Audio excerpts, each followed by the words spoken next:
No,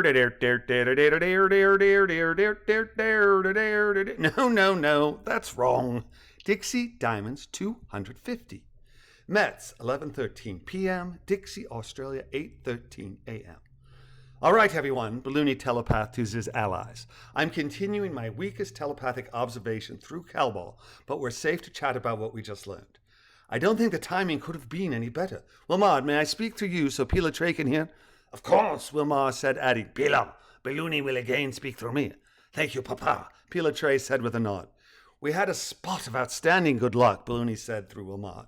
Commander Kelball received a phone call from his police chief, David Seymour, while I was in rapport. They were able to secure search warrants for the 3 technicians who installed Brentsy's home security system, as well as the company with whom he contracted the work. Seymour told Kelball that warrants would be served as soon as possible and as close to simultaneously as can be achieved. Both men were optimistic about the likelihood of serving the warrants very soon and that the programmers would literally be caught sleeping. They discussed playing the 3 programmers against one another and the importance of doing everything by the book in order to ensure that whatever evidence they uncover will be admissible in court. After his phone call with his chief, Kelball sent a text to the prosecuting attorney who had achieved the nearly miraculous of getting the warrants issued early in the morning on New Year's Day.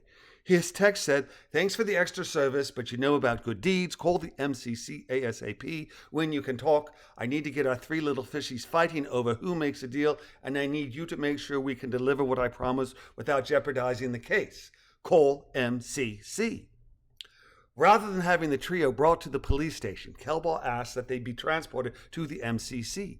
He's hoping that the prosecutor will be present when the warrant for David Jones is served. Jones has an alias of Hydra and is known for unethical conduct. That's the extent of what I learned, but I'm optimistic that bringing in the 3 programmers and offering some form of immunity to whomever cracks will aid the investigation enormously.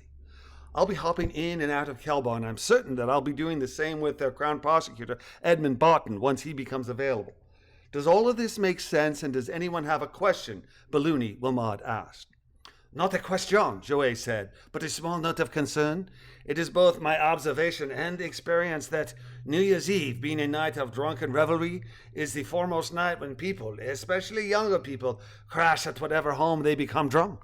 I point this out only because the police may very well arrive at the homes of our 3 hackers or discover their prey is not there, or possibly that there are many, many drunken people within.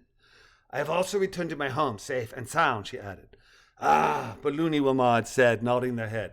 That last part is wonderful news, and I have to admit your concern as both valid and one I had not considered. We do what we must, and now we must wait.